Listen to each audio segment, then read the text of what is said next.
Celia nos enseñó disciplina, dulzura y profesionalismo. Humildad y excelencia y amor a su tierra sobre todas las cosas. Originalidad y a no tener miedo, aunque uno esté rodeada de 40 varones, nosotras también le metemos al dembow. Eso así.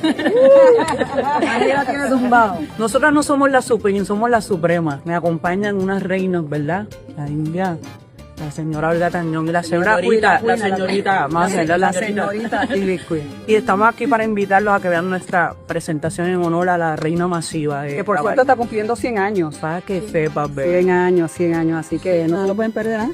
Señora India. Eso así. Yo estoy tan contenta de poder estar aquí con estas tortillas que van a matar y romper esa tarima para la reina de la salsa, Celia Cruz, el Billboard Mujeres Latinas. No se lo pierda. Qué maravilla.